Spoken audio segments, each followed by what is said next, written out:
Hi. It's Aunt Ellen here again with another episode of 8 Songs a Week. I haven't posted ones with me doing introductions for a few weeks now. I've just been putting, every once in a while, I just put up 8 songs that I think are positive and uplifting. Anyway, welcome to June. I can't believe it, right? It's Friday, June 5th already. Gosh, we're going into the 6th month. This is crazy. The 8 songs that I'm using today actually link together. I used to have a show called The Chain on Youngstown State University's internet station, Rookery Radio. And that show was called The Chain because I linked every song to the one before and after. There was some kind of connection. Same guitar player, same year, same theme, same producer, whatever, some kind of link. And so these 8 songs actually link in some way. And I'll be posting this on the 8 Songs a Week Facebook page and on the The Chain Facebook page. Haven't posted on there in a while.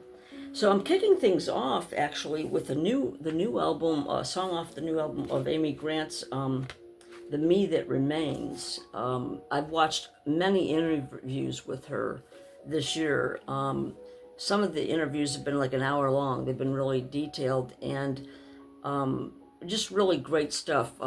Amy's 65 now, and she's been through a lot in the last decade. She hasn't released anything in over a decade, and her mother has died. She had heart surgery that she didn't know she needed. It was kind of by a fluke thing that Vince's doctor said, "Hey, Amy, have you had your heart checked?" And she's like, "Well, I don't think anything's wrong."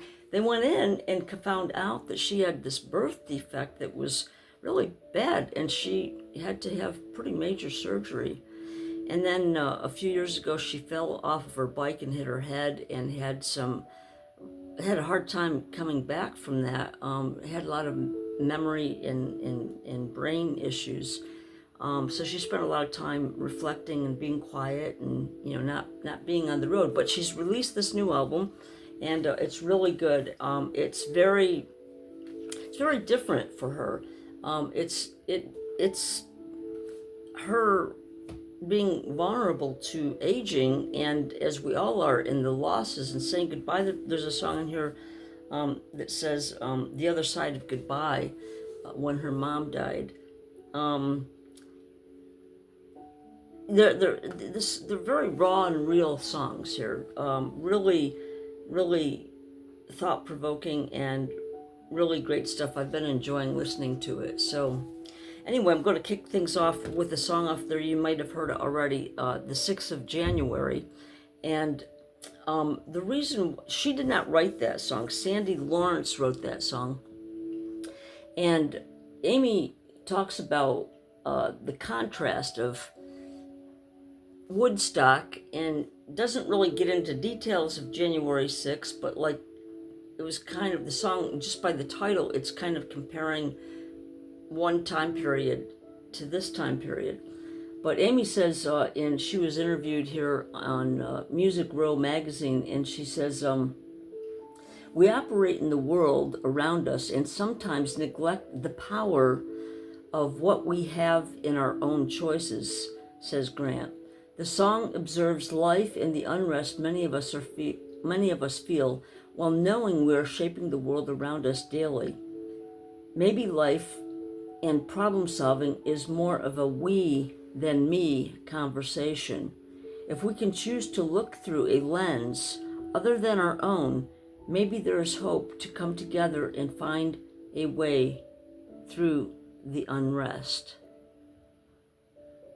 That is the only way, is to come together and recognize that people have to live in a society. You have to be flexible and you have to compromise to try to find solutions, not just to being right. Everybody wants to be right rather than finding a solution. I've said this before, I think on this show, but hate is hate. Whether mud flinging comes from one side or the other side, mud is mud and hate is hate, and war is war. People die, and from both sides. I remember an old McCartney song. I can't remember what it was called, but it was back in the 80s. And I think it's like a World War II video setting where two soldiers end up in this foxhole, and they trade pictures and of each other's family. They're one's from one side, one's from the other side. And when the bombings start again and they separate each other, they realize that they have the other person's photo instead of their own family, which is pretty powerful, that people are going to war and killing people that, maybe neither one of them want to be there, but that's where they are. Anyway, so I'm linking that to, since she talks about Woodstock, I'm linking that to Wooden Ships by Crosby, Stills and Nash, which is a song about after, like, a nuclear holocaust, people are surviving, and at that point, what side you're on doesn't really matter. It's whether you're breathing,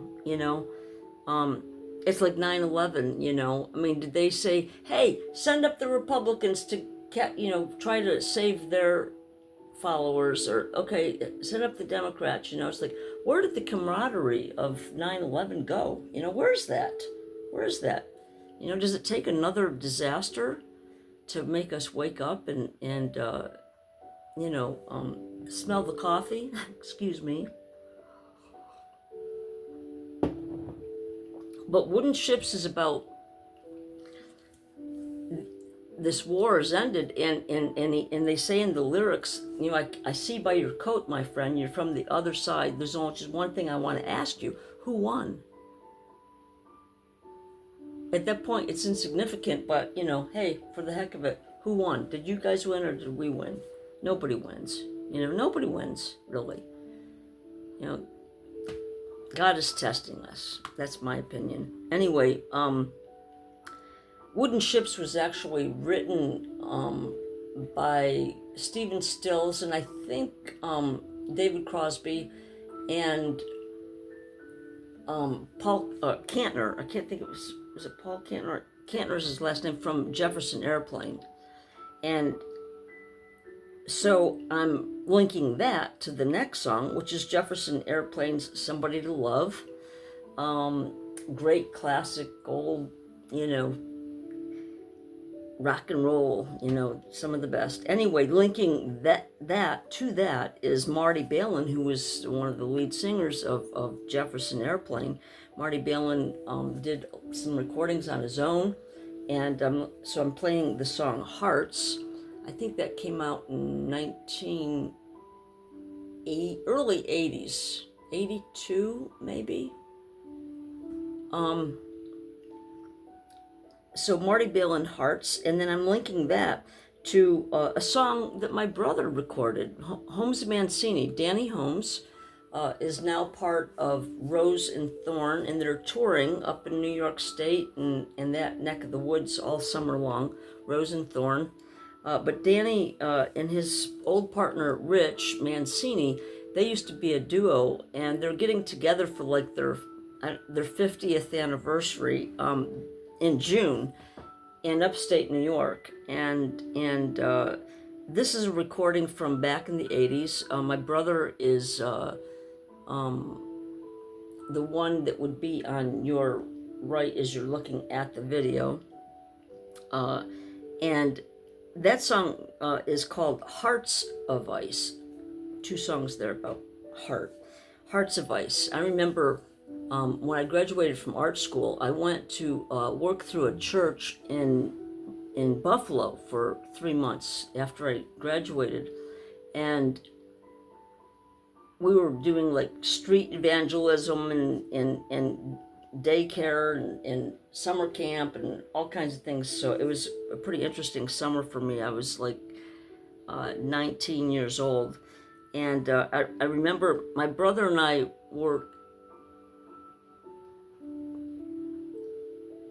we were in agreement, but I was much more conservative at the time. But we've always been close, and he's my BFF for sure. Very blessed with him in my life. But when I graduated and I was taking that trip to Buffalo, he gave me a card, and I remember him saying in there, hey El, go melt those hearts of ice.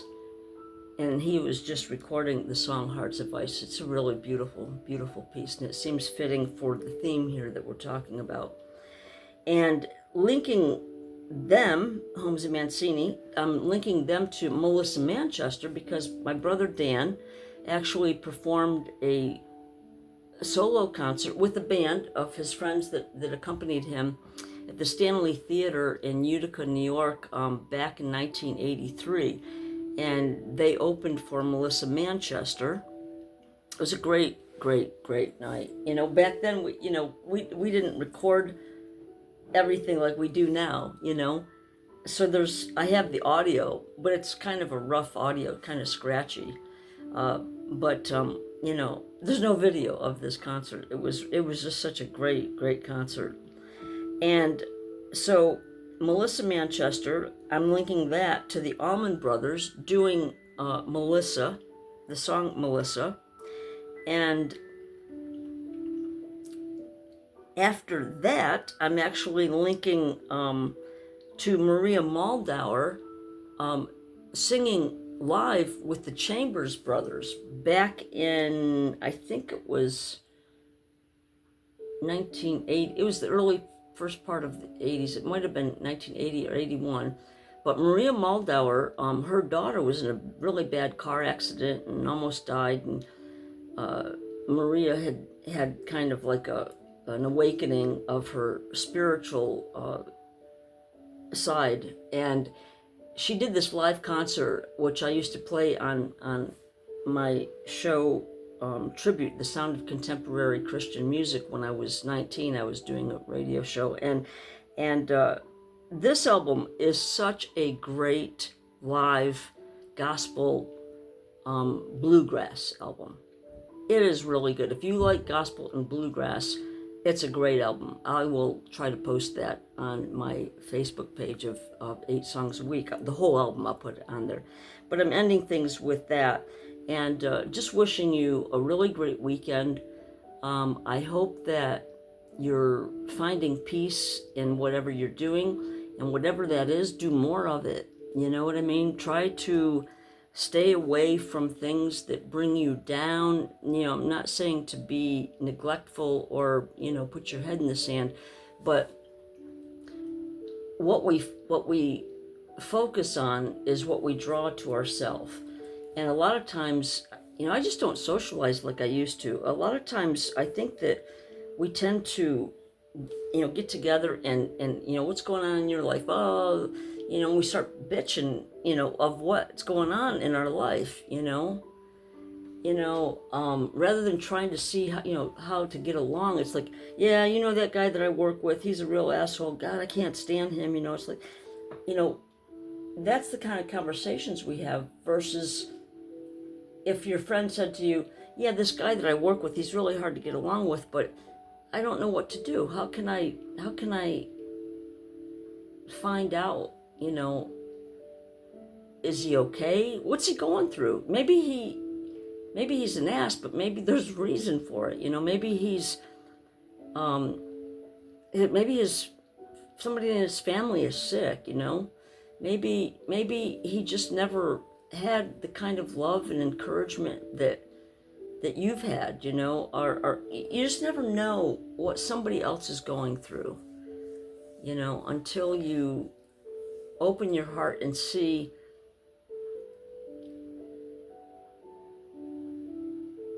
it's not for us to judge each other, but we don't have to be around negative people and be around that toxic energy And don't get me wrong, it's okay to talk about your problems. You should. The people that you trust. I mean, I think one of the problems in being authentic is that we often don't feel like we can be authentic, you know.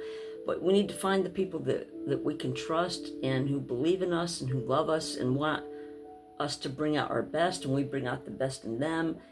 And, you know, just that's, you know, that's what life should be about, is trying to help each other to keep raising the bar, you know. So please enjoy this weekend. Be safe. I'll talk to you soon. Take care. Take heart. Bye for now.